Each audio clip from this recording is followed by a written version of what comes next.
예. 똑같다고 봅니다. 의도가. 예. 태극기라는 거는 우리나라 전체를 상징하는 표식이죠. 예. 그걸 왜 특정 이념에서만 그러니까 그걸 사용을 합니까? 그러니까 저는 태극기 집회라고 하는 거는 반대고 예.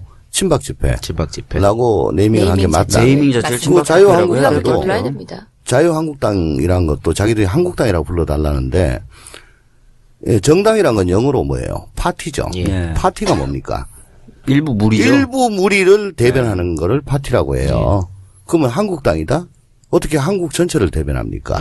그건 조선노동당 같은 것밖에 할 수 없는 거예요. 그렇기 때문에 한국당이라고는 명칭을 쓸 수가 없습니다. 형용모수입니다.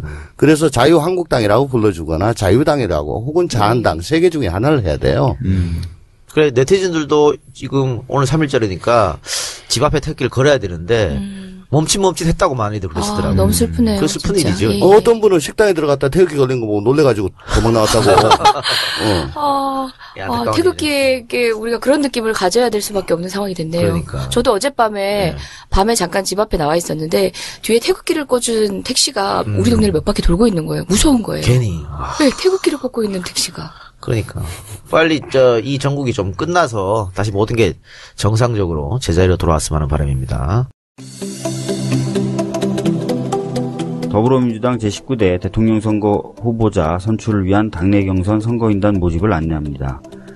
선거권이 있는 만 19세 이상인 대한민국 국민이면 누구나 참여가 가능하며 더불어민주당 전국 대의원과 권리당원 선거인단에 해당되는 권리당원은 자동적으로 선거권을 부여받게 됩니다. 선거인단 모집은 제1차와 제2차로 나뉘어 모집합니다. 제1차 모집은 2017년 2월 15일 오전 10시부터 탄핵 심판일 3일 전 오후 6시까지 진행되며 기간 내 1811에 1000 콜센터 접수 및 민주2017.kr 인터넷 접수 그리고 중앙당 및 시도당 당 선거관리위원회가 지정하는 장소에 직접 방문하는 서류 접수로 진행됩니다. 제2차 모집은 탄핵 인용일 2일부터 진행되며 일정은 추후 공지할 예정입니다. 자세한 내용은 더불어민주당 중앙당 홈페이지 공지사항 또는 관련 사이트에서 확인 가능하며 중앙당 홈페이지 공지사항에서 선거인단 모집 안내 매뉴얼을 다운받을 수 있습니다. 더불어민주당 제19대 대통령 선거 후보자 선출을 위한 선거인단 모집에 많은 참여 부탁드립니다. 정권교체를 위한 항해가 시작되었습니다. 이 출발에 함께해 주시기 바랍니다. 이상 더불어민주당 서울시당 사무처에서 알려드립니다. 감사합니다. 자, 이번에 10회 2부에서는요, 박근혜, 최순실 이 국정농단 게이트의 그 시작을 조금 이야기 한번 해보도록 하겠습니다. 지금 국정농단 사태가 끝으로 지금 나가고 있기 때문에 어떻게 시작된지 다시 한번 짚어보는 게 또 의미가 있을 것 같아요. 또 우리 당시에 이제 청와대에 계셨던 조홍천 의원이 나와 계시니까 좀 관련된 질문을 한번 여쭤보도록 하겠습니다. 어떻게 보면 이 국정농단 사건이 처음으로 세상에 드러나게 됐던 시발점이랄까요? 그게 바로 정윤회 문건 유출 사건이라고 좀 생각이 됩니다. 네. 그때부터 야, 뭔가 진짜 있구나.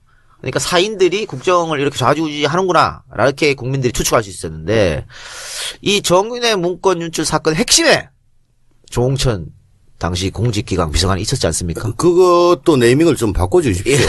문건 유출 사건이라고 하는 거는 그 우병우, 김기춘의 프레임 변경에 그냥 따라주는 거니까 네. 십상시 농단 사건. 십상시에 난 십상시 농단 사건. 당시에 이 사건 이렇게 커질 거라고 혹시 전혀 예측 못 하셨죠? 제가 있을 때는 인사 가지고 인사농단. 그리고 각 부처에 내려가는 메시지가 바뀌거나 아니면 느닷없거나 뭐 이런 것들. 근데 저는 주로 인사농단 쪽에서 있었죠. 그래서 그걸 계속 막아내다가 결국 지켰고 돈 얘기는 안 나왔습니다. 그때는. 돈 얘기가 나오기까지는 1년 정도니까 조금 기간이 짧았을 겁니다. 저는 돈 나오면은 망한다. 이거는. 이라고 생각하고 뭐 눈을 부릅뜨고 봤는데 돈은 없었습니다. 요번에 크게 문제가 된 게 결국은 최순실이 그 국가의 공적 시스템을 그 사리사욕을 채우는데 이용을 했기 때문에 이게 이렇게 커진 거 아니겠습니까? 결국은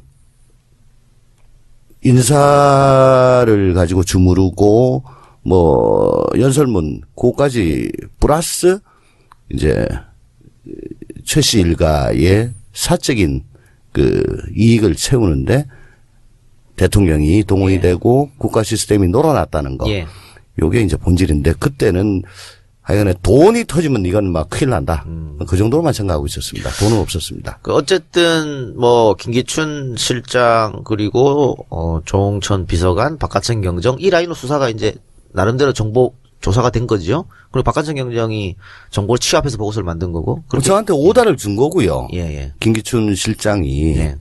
근데 그 전부터 뭐 어렴풋이는 알고 있었는데, 그러니까 뭐 대충은 알고 있었는데, 그걸 김기춘 실장한테 얘기해봐야 뭐 시정될 리도 없었다라고 생각을 했는데, 김기춘 실장이 왜 자꾸 내가 나간다고 하느냐, 그 이유가 뭐냐 말이야. 그것 좀 조사해봐라. 그래서 몇 번 좀 난색을 표하다가 어쩔 수 없이 뭐 좀 중요한 거 빼고 좀 드렸어요. 예. 그런데 그 대통령도 그렇고 청와대에서는 이 문건은 찌라시라고 규정해버렸습니다. 네. 그러니까 정보 문서로서 가치가 없다라고 네. 했는데 직접 보고를 하신 분으로서 어떻게 생각하십니까? 그렇게 찌라시로 규정한 거에 대해서. 그때 당시에도 조선일보에서 뭐 이거 어느 정도 진실이냐 라고 저한테 묻길래 한 70%다 라고 말씀드렸죠. 당시에는 제가 국회 문란사범이었기 때문에 상당히 뭐 좀 위축돼서 뭐 그렇게 했는데 사실 뭐 almost 팩트고요. 거의. 예, 그리고 TV조선에서도 1월 초에 정윤회 문건은 사실이었다라는 걸 또 보도한 적이 있습니다. 그리고 이석수도 국기문란사범이고 하여간에 자기들 마음에 안 들고 걸기작거리면 국기문란사범이 되는 거죠. 세월호 특조위도 국가의 혼란을 불러일으킬 거다라고 김기춘 실장이 얘기했죠. 세월호 그리고 9월 20일 또 뭐 그때 제가 본회의 대정부 질의에서 최순실 얘기하고 이제 그 이후에 22일, 3일 대정부 질의 뭐 이럴 때 최순실 얘기를 다른 우리 동료 의원들이 많이 했어요. 그때 우리 황교안 당시 총리는 연비어다. 예. 맞습니다. 그렇게 얘기했어요. 법에 의해 가지고 엄정하게 대처하겠다. 맞습니다. 거기서 조금 더 나가면 이제 국기문란사범이 되는 거죠. 그때 저보고도 또 뭐 진실에 근거하지 않은 얘기로 해가지고 국가를 혼란스럽게 만든다. 그게 역시 국기문란사범이고. 근데 솔직한 고백하지만 그 9월 20일 날 이렇게 대정부질 하실 때조차 대정부 질문 하실 때조차도 저도 반신반의했어요. 그러니까 뭐 확인하신 내용은 있을 것 같지만 근거들이 있을까부터 시작해서 조금 과장되게 좀 표현된 것들도 있지 않을까라고 생각하는 건 저만이 아니었던 것 같아요. 우리 동료 의원들조차도 뚜껑을 열어서 이만큼 많은 사건들을 목격하게 될 줄은 기대하지 못했습니다. 아무도 몰랐을 거예요. 지금 이게 사태가 이게 번졌지. 그러니까요. 네.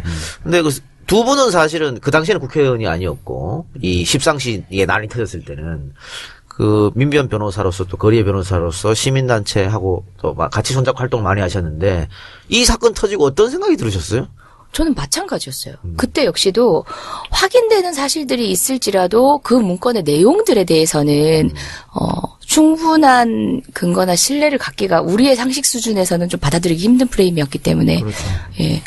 잘 혼란스러웠어요, 전. 예. 실제 진짜 그럴까? 예. 이런 생각이 많이 들었었거든요. 근데 재밌었던 건 2014년도에 제가 이제 가족분들과 같이 특별법 협상을 계속 했었잖아요, 여당하고. 그러면서 여기저기서 저한테 정보를 주는 분들이 많았어요. 청와대 동정이라든지 막 이런 것들을. 근데 정보를 주시는 분들 중에 이런 말씀 하시는 분들이 있었어요. 박근혜 대통령이 거의 국정을 안 돌본다. 드라마를 좋아한다. 그다음에 사석에서 얘기를 나눠보면 정말 이게 그냥 상식도 안 갖고 있는 분인 것 같은 느낌이 든다. 이런 얘기들을 막 해주는 거예요. 백치비가 있다. 네. 그래서 저는 긍정적이시다. 그런 정보를 주실 때는 그냥 한 귀로 듣고 한 귀로 흘렸었는데 나중에 보니까 이게 그 사실인 거 보고 깜짝 놀랐어요. 예. 방금 대통령이 텔레비전 보고 있다, 드라마 본다 이렇게 말씀하셨는데 청와대 안에서 그런 건 알 수는 없죠. 네, 그것까지는 뭐 관저사항이니까 관저사항은 뭐 철저히 구분이 돼 있고 우리는 청와대 근무가 아니고 아래 하자 청하대 근무를 해서 잘 모릅니다. 그러면 청와대 근무했던 이 문고리 3인방들 이 사람들은 알 거 아니에요. 알죠. 대통령 일거수일투족을 다 이 사람들이 컨트롤했던 것 같은데 네. 그런데 정호성 비서관만 구속이 되고 안봉근 이재만은 지금 뭐 전혀 그런 기미가 안 보입니다. 네. 뭐 일각에서는 안봉근이 뭐 특히 경찰 인사에 굉장히 깊게 관여했다는 얘기가 계속 들리고 있고 그건 뭐 제가 직접 싸웠으니까 경찰 인사 가지고 내내 싸웠죠. 여기서 좀 말씀 좀 해주시죠. 아니 계속 얘기했는데. 그래요? 난 못 들었어. 아 그러면은 이거는 수사해볼 만한 가치가 있을 것 같은데 검찰에서. 아니 구체적으로 사람도 제가 얘기를 좀 해줬고, 예. 그리고 지금 박건찬인가요? 예. 경비국장 하다가 지금 경기 남부청 차장으로 간 그분, 그 SBS 그 안에 나왔던 걸로 생각이 되는데, 그 뭐 무슨 메모가 있잖아요. 인사청탁 메모. 네네. 그게 1월 초에 터졌죠. 그거 2월 28일까지 감찰을 하고 뭐 3월 초에 발표를 하겠다. 어제 사실 경찰청 차장 나왔을 때 그걸 좀 물으려고 그랬는데 이 백색태로 묻는 바람에 못 물었습니다만은 뭐 그런 거 조사하면 다 나옵니다. 근데 그걸 한 달 반, 2달씩이나 감찰 조사할 이유가 뭔지 딱 보면 이 사람 여기 잘 갔구나, 못 갔구나, 힘썼구나, 물 먹었구나. 이거 다 그냥 보면 알아요. 그럼 이재만 같은 경우에는 안봉근은 이번에 특검에서 참고인으로 조사를 받았는데 이재만은 특검에서 조사 안 받았죠. 이재만 뭐 아예 검찰청에 11월 달에 한번 나오고 그렇죠? 그다음부터는 없어졌죠. 그렇죠. 그러니까 우리가 봤을 때는 문고리 3인방이 한 몸뚱이로 제가 계속 합체 로봇이라고 얘기를 하죠. 그런데 이 정호성만 이렇게 돼서 정호성은 휴대폰 8개인가? 뭐 그것 때문에 빼도 박도 못해서 그렇게 된 거고요. 정호성을 11월 29일 날 압수수색을 했고 그리고선 한 2, 3일 있다 구속이 됐는데 이재만 안봉근은 12월 9일 날 압수수색을 했단 말입니다. 예. 그 사이에 뭐 했겠어요? 다 치웠지. 그렇겠죠. 그게 검찰 수사예요. 그러면 이 사건에 그 논란이 됐던 정윤회도 검찰 특검 한 번도 참고인도 조사를 안 받았지 않습니까? 그러면 진짜 최순실이 모든 걸 다 했는지 아니면 정윤회가 어느 정도 관여하다가 빠진 건지 이런 것도 궁금하단 말이죠. 제가 있을 때까지는 일정 부분 관여를 했는데 그 이유는 제가 잘 모르고요. 그리고 특검으로선 수사기간이 워낙에 70일밖에 없었기 때문에 의심만 가지고 부르기에는 수사력이 좀 많이 못 미칠 겁니다. 제가 7시간 추적자들이라는 걸 했었잖아요. 그때 나왔던 분 중에 한 분이 그 얘기를 하시더라고요. 아주 최근까지도 이 박근혜 정부의 고위 관리들이 정윤회를 접대하는 장면들이 자주 포착됐다는 거예요. 줄을 대려고. 네. 그만큼 영향력이 있었고 또 지금도 살아있다는 평가를 받는다는 거예요. 그래서 그 부분도 저는 계속 봐야 될 것 같아요. 네. 본인은 나와서 언론에서 인터뷰를 이렇게 해서 간접적으로 밝힌 사실도 보면은 본인이 청와대에 계속 있었으면은 이 정도까지는 오지 않았을 거다 이런 얘기를 하면서 좀 빠져나가는 형국이더라고요. 그리고 특검이 문을 닫았지만 뭐 일반 검찰이 혹은 특검법을 개정해서 또 특검이 다시 살아나거나 별도의 특검이 생길 때 반드시 해야 되는 게 최순실 일가의 재산 추적입니다. 재산. 예. 그렇죠. 한 100억 정도 찾아냈다 그러던데요. 200억 얘기하는데요. 200억? 네. 그거는 아마 빌딩 하나 저 신사동에 있는 거 그거 하고 뭐 평창 땅 그 정도인데 그건 뭐 다 아는 거 아닙니까? 우리 안민석 의원께서 뭐 완전히 지금 탐정을 하고 있잖아요. 독일까지 다니면서. 그게 말하자면은, 뿌리를 잘라버린 겁니다. 고사시키는 거죠. 제가 이 말씀을 왜 드리냐면 이제 그걸 하다 보면은, 정윤회하고 또 재산이 차명으로 넘어가거나 그 이후에도 왔다 갔다 하거나 해서, 계속 이익을 공유하고 있는 게 드러나면은, 예, 정윤회 부분도 할 게 나올 거로 생각이 됩니다. 성장할 수 있는 의혹이네요. 예. 그러니까 지금 특검에서는 100억 혹은 200억대 뭐 재산을 찾았다고 하지만 언론 보도 보면 뭐 최소 3천억에서 최대 10조까지 얘기를 해요. 네. 얘기를 하는데 뭐 특검에서는 한계가 있겠죠. 이게 위법적으로 조사하면 안 되니까 합법적으로 조사를 해야 되니까. 그런데 이제 국민 정서는 이게 부당하게 재산을 이 최순실 일가가 쌓아 올렸으니까 이걸 환수해야 된다라는 주장이 있는데 현재 법 가지고는 이건 불가능하지 않습니까? 그러니까 만약에 환수를 하려면 특별법을 또 만들어야 되는 것이죠. 네. 저 친일 재산 환수 그런 것처럼 만들어서 별개 위원회를 만들고 각 저 기관의 협조를 받아서 집중적으로 파고들면 나옵니다. 예. 당초 저희 전국교회 시작할 때 몇 개 개혁법안들을 추리면서 관련된 법안도 그때 당시에 이제 법안이 발의되지는 않았지만 필요하다라고 목록 안에 넣어놨었어요. 그런데 이제 의원님들이 법안을 준비하지 않아서 그때 당시에 아마 법사위에 그 법안을 성안해 보는 것으로 이렇게 위임해서 저희가 준비 중이긴 했는데 그 과정 중에 충분치는 않지만 몇몇 의원님들이 안민석 의원님도 아마 발의하신 것 같은데요. 법안들이 있는 상태인데 좀 조절이 좀 필요한 내용에 있어서는 저도 지금 준비 중에 있습니다. 개 고양이 사료 또 뭐 밑에 그 패드 이런 것까지 삼성에 다 청구한 걸로 봐가지고는 뭐 대단히 세밀하신 분 같고 최순실 일가가 뭐 200억은 아니다. 그렇죠. 예.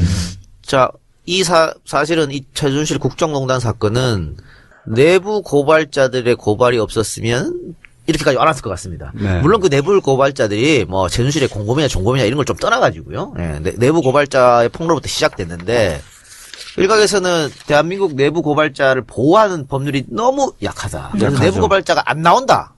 내부 고발하면 왕따 당하고 뭐 쫓겨나고 이러니까 이런 거에 대해서는 우리 특히 야당에서 법을 좀 보완하거나 새로운 법을 내도 좋을 것 같은데 어떻게 생각하세요?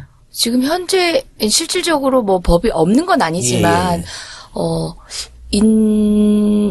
그러니까 법에 의해서 보장될 수 있는 것들이 실질적이지 않다 보니까 당장 휘슬러가 된다. 휘슬러라고 표현을 하잖아요. 내부 고발자를. 휘슬러가. 예. 그러니까 그렇게 스스로 어떤 걸 알고 있다고 하더라도 폭로 이후에 본인이 감당해야 되는, 그러니까 자기 인생에서 감당해야 되는 것들을 사회가 보장해주지 그렇죠? 못하면 예, 묻힌 수밖에 없죠.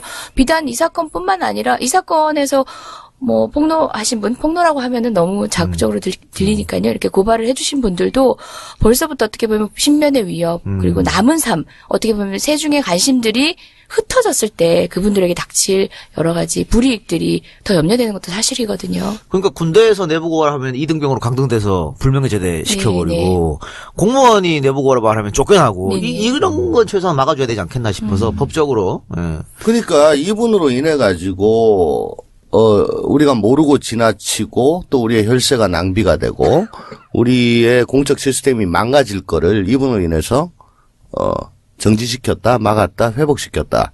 오히려 고마워해야 되잖아요. 저보고도 뭐 최근까지도 그럽니다. 더 폭로할 거 없어요? 폭로하시죠? 뭘 폭로합니까? 제가 굉장히 관음증 같아요. 예.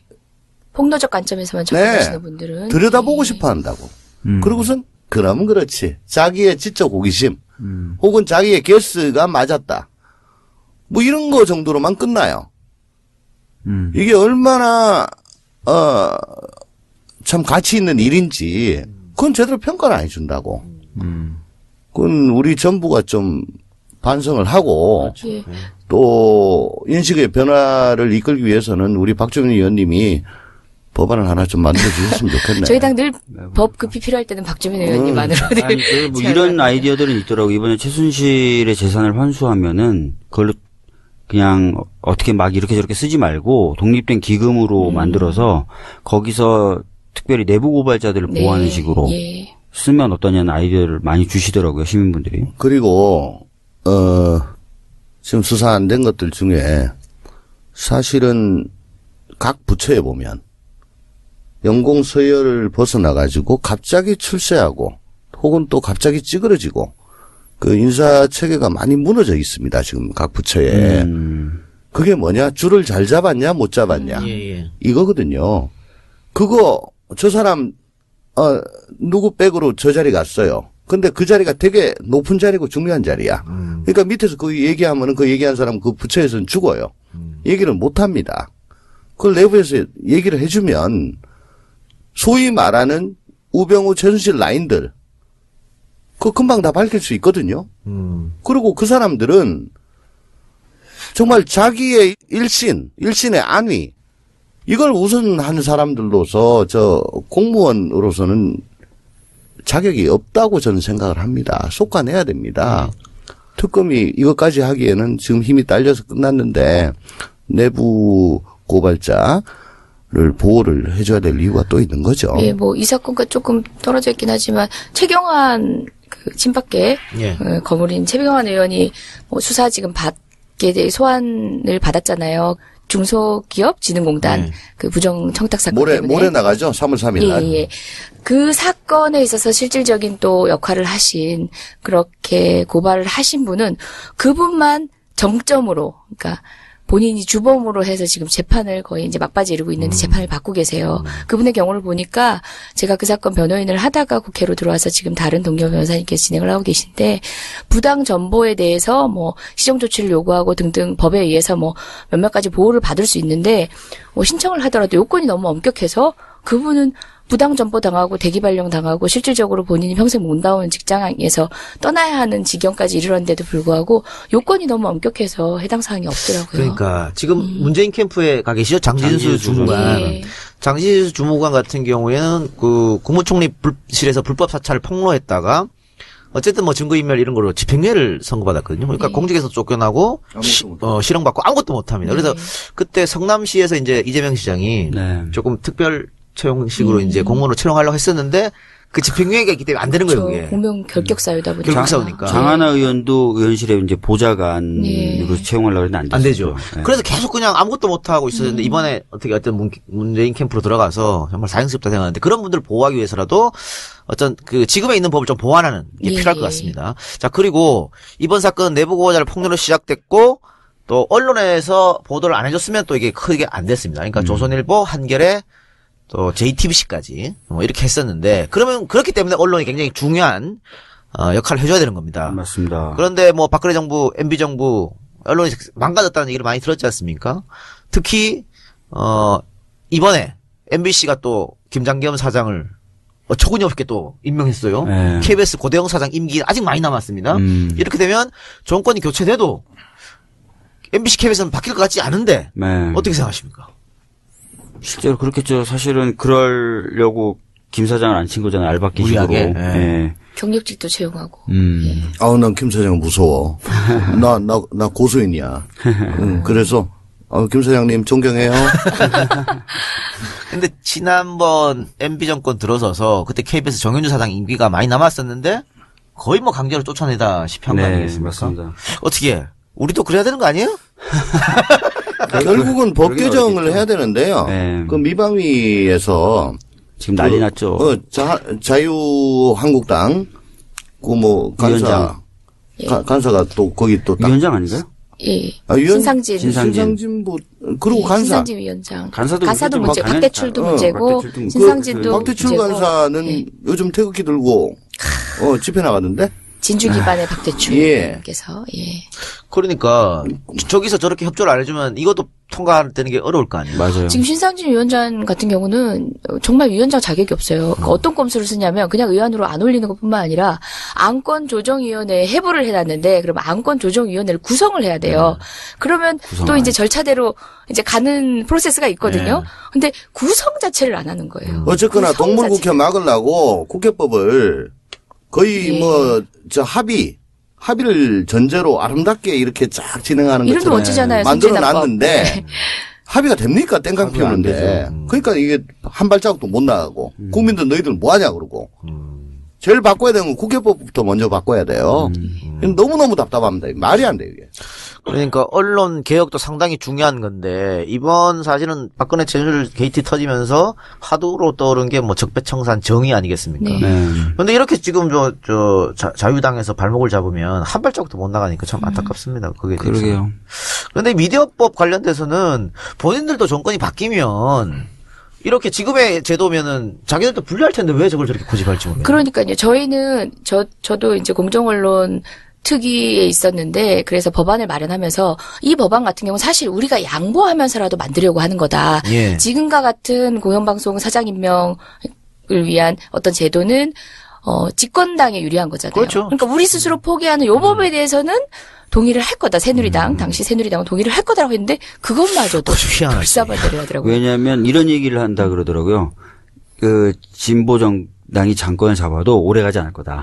곧 다시 우리가 잡을 건데 피곤하다. 생각까지 하셨구나. 예, 그런 식의 얘기를 한다고 저는 들었어요. 그 얼마나 만만하게 보였으면 그래. 네. 나도 사실 뭐 이 당 들어오기 전에는 만만하게 봤습니다. 예. 그러니까 이번 정권 교체에서 5년 집권하는 게 중요한 게 아닙니다. 5년, 10년, 15년, 20년 하는 게 정말 중요한 거겠죠. 그런 의미에서 20대 총선에서 야당이 승리한 것도 상당히 중요한 의미가 있다라고 보여집니다. 이 세 분도 이제 20대 총선으로 들어오셨으니까 4년 뒤에도 좋은 결과 있길 바랍니다. 아니, 한 분은 널널하게 이게 들어왔고, 한 분은 비례고 나는 249. 아니 정말 걱정되는 거는 정권 교체도 걱정이지만 정권 교체 이유가 걱정이 되잖아요. 저도. 예, 정권 교체 이후에 산적한 개혁 법안들 지금 정권 교체 전에 어떻게 보면 국민 여론이 가장 피크일 때조차도 저희가 소화해내지 못하고 있는데 정권 교체가 되고 대통령이 우리가 뽑은 대통령이라 할지라도 이보다 더한 반발을 어떤 방식으로 컨트롤하고 극복해 나갈 것인지에 대한 묘안이 있는지 많은 분들이 궁금해하실 것 정말 같고요. 좋은 말씀 하셨는데요. 그동안에 우리나라 대통령들이 불행했고 또 정치가 삼절한 얘기를 듣는 이유 중에 가장 큰 게 어떻게 하면 대통령이 될까라만 고민을 했지 대통령 되고 난 다음에 어떻게 나라를 잘 이끌어갈까 여기에 대한 고민은 상당히 부족했다. 네. 예. 그렇죠. 뭐 사실 이게 다른 방송 그냥 EJ였거나 이제 다른 방송이었더라면은 이렇게 얘기하고 끝내면 되는데 저희가 또 아무리 초선 의원이고 뭐 3명밖에 안 되지만 저희가 또 책임 있는 사람들이잖아요. 네. 그러니까 저희는 정말 준비를 해야 될 것 같아요. 정권 개최 이후에 개혁 법안을 실현하기 위해서 개혁안들을 실현하기 위한 정말 여당 안에 야당으로라도 동력을 발휘를 해야 되고 우선 1년 뒤에 바로 지방선거 있습니다. 그렇죠. 그때는 지방선거는 반드시 대통령에 대한 평가선거가 되는데 1년 안에 이 적폐를 어떻게 조금이라도 거둘 수 있습니다. 절대 불가능해요. 근데 그거는 적폐를 청산한다는 건 되게 정부 여당 쪽에 불리한 쪽으로 법을 만들어야 법을 되는데 만들어야죠. 우리가 대선에 승리했다 칩시다. 네. 이제 그런 쪽으로 법안 만들면 우리 당 지지자들이 저거 해당 행위자다. 그럴 수도 있죠. 해당 행위 1회, 2회, 3회 해가지고 문자 폭탄 때리고 뭐 뻔합니다. 근데 그거 이겨내야 되는데 난 이겨내고 싶어요. 아니, 그것뿐만 아니라, 얼마 전에 김상조 교수하고 좀 같이 이걸 진행을 했는데, 재벌개혁에 관련돼서, 그러니까 노무현 대통령, 김대중 대통령, 뿐만 아니라 이제 박근혜 대통령도 사실 재벌개혁, 경제민주화, 이런 정책들을 내걸었잖아요. 근데 길게 가지 못했다는 거예요. 특히 노무현 대통령 때도 비판이 계속 들어오고, 정권의 지지 기반이 약해지니까, 어떻게든 평균적인 성과라도 내려고, 재벌개혁에서 후퇴하고 박근혜 대통령도 한 6개월 지나고 나서부터 경제민주화 얘기 싹 들어가서 한 번도 쓴 적이 없다는 누가요? 거예요. 박근혜 대통령. 처음부터 안 썼어. 무슨 6개월 지나. 6개월, 3개월. 처음부터 안 썼어. 처음부터 안 썼나? 네. 하여튼 2월 25일 이후에 한 번도 안 썼어. 하여튼 대선 대일 때까지 많이 썼잖아요. 근데 김상조 교수 얘기는 우리나라가 지금 경제 상황이 굉장히 안 좋다는 거예요. 그렇죠. 그리고 이걸 극복하려면 항상 우리나라는 신기하게도 세계적인 어떤 새로운 모멘텀이 생겨가지고 극복을 했었는데 그것도 당장 안 보인다는 거예요. 그래서 경제적으로는 굉장히 어려울 것이다. 근데 광장의 열기는 87년만큼 높다. 그래서 뭔가 개혁적인 걸 해야 되는데 경제나 이런 상황이 계속 안 좋아지고 또 보수나 재벌들이 또 물어뜯기 시작할 거고 열망은 못 채우고 해서 실망하고 그래서 초기에 대혼란. 그렇죠. 대어려움 이런 거에 처할 거라는 거예요. 그러니까 방금 말씀하신 것처럼 기득권층의 저항 그리고 개혁에 많은 걸림돌들이 분명히 있을 거고 또 경제 문제, 외교 문제 네. 이런 거 다 하려고 그러면 시간도 부족한데 과연 어느 정도의 성과를 낼 것인가 짧은 기간 안에 그렇게 되면은 1년 뒤에 지방선거, 3년 뒤에 총선에서 또 와르르 무너질 수도 있거든요. 그렇죠. 그런 걱정이 없잖아요. 아니, 그러니까 본전을 갖다 확실하게 그냥 있는 대로 다 까고. 저 그 얘기하려고 했었어요. 있는 대로 다 까고. 중요한 거예요. 지금 현 시점 이렇다. 그렇죠. 장밋빛을 얘기하면 안 돼요. 예. 냉정하게 얘기해야 되는 겁니다. 그러니까 김상조 교수가 그 얘기였어요. 네. 장밋빛 공약 안 되고 다 까서 보여주고 그렇죠. 그래서 국민들과 함께 인내하고 또 인내심을 내달라고 얘기하는 그런 리더십을 발휘할 수 있어야 된다. 그러니까 동의를 구하고 네. 대합의 대타협을 이뤄내야 될 경우가 많을 겁니다. 예. 정말 안 좋은 바닥에서 지금 정권을 시작하는 겁니다. 네. 예. 자, 그리고 이제 헌재가 만 열흘 있으면은 탄핵을 선고할 텐데 인용으로 나올 것처럼 보입니다만 사실 6대 2냐 8대 0이냐 이것도 상당히 중요할 것 같아요. 그러니까 8대 0으로 나와야지만 반발 뭐 저항 이런 게 좀 덜할 것 같은데 세 분은 어떻게 예측하십니까? 저는 8대 0이요. 8대 0. 예. 전 뭐 일관되게 8대 0 얘기했습니다. 8대 0입니다. 그래 보수주의 그 재판관들도 흔들리지 않을 거라고 보십니까? 지금 탄핵이 예. 형사재판이 아니고 파면 예. 여부를 가린 거잖아요. 지금 그 사유가 헌법 위반 사유가 몇 개가 있고 형법 위반 사유가 몇 개가 있죠. 극단적으로 얘기해서 그 중에 하나만 딱 해당이 되고 나머지는 다 아니라고 칩시다. 근데 그 해당되는 하나가 이거는 그 직을 수행하기에는 너무나 중대한 하자다. 사유 하나하나가 다 너무나 중대한 하자잖아요. 그러니까 다 인정 안 되고 하나만 인정돼요. 근데 그것만 가지고도 이건 도저히 안 돼. 파면은 되죠. 그러니까 그건 파면 돼요. 그래서 8대 0? 예. 그 중에 하나만 걸리면 돼. 기각을 할 거면 그 13가지를 다 이유 없다고 그렇죠. 논리적으로 써야 되는데 어렵다는 거죠. 그러니까 형법 같으면 형사 같으면 나머지는 다 무죄 하고 요거 근데 네. 이렇게 가는데 요거는 하나만 걸리면 돼.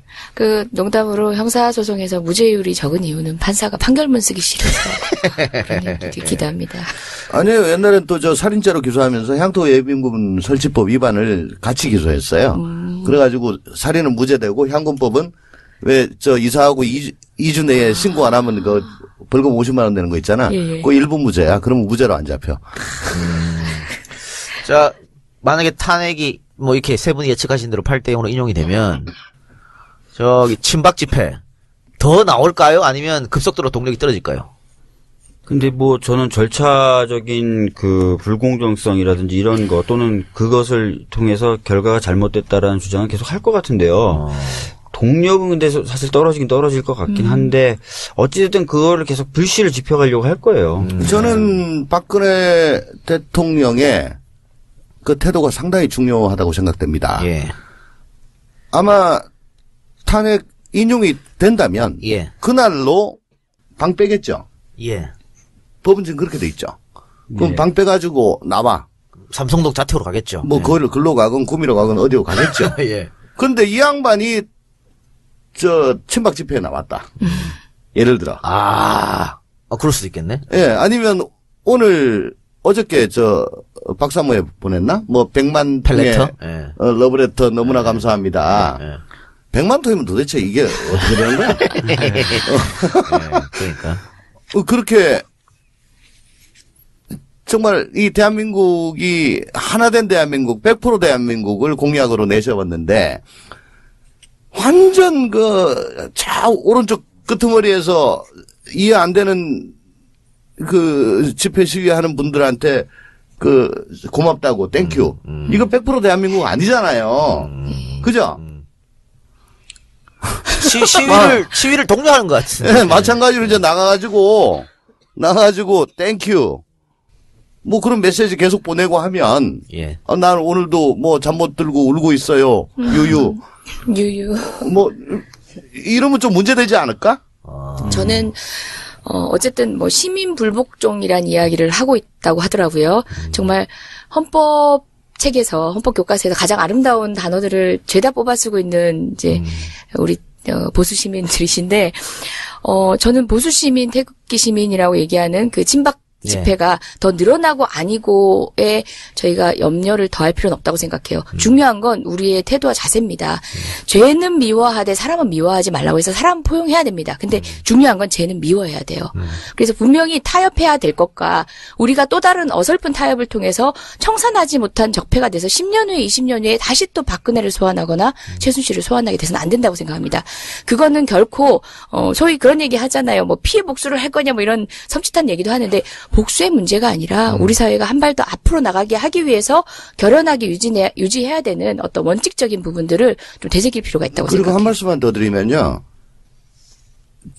친박 집회에 나오는 사람들이 헌법수호라는 팻말을 들고 나온다고. 그리고 헌법수호하기 위해 가지고 탄핵은 기각돼야 된다. 그게 무슨 말입니까? 예.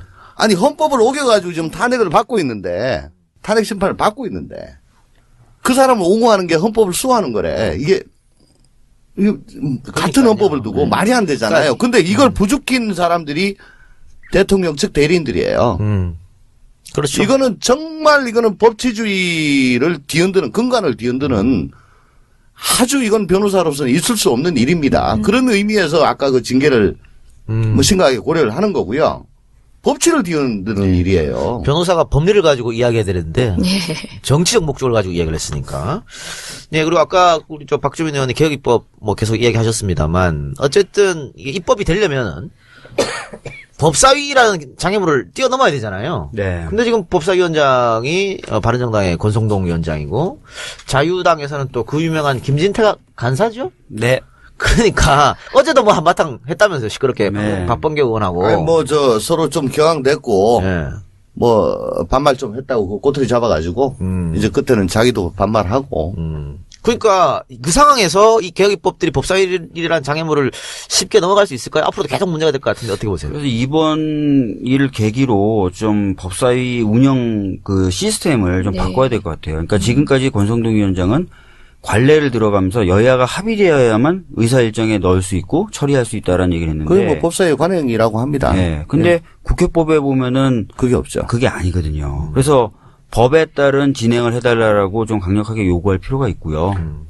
그리고 좀 관철시킬 필요가 있습니다. 초단기적 요법으로는 그 탈당하신 서영교 의원을 빨리 복당을 시켜서 우리 법사위로 다시 모시고 와야 된다. 예. 그 꽁 잡는 게 맵니다. 그래요. 성교 의원 빨리 저 복당을 시키세요. 그 목소리를 더 듣고 싶긴 하네요. 예, 그립습니다. 예. 건의하세요. 당 지도부에 빨리 복당 좀 시키라고. 얘기 좀 해야 되겠네요. 네.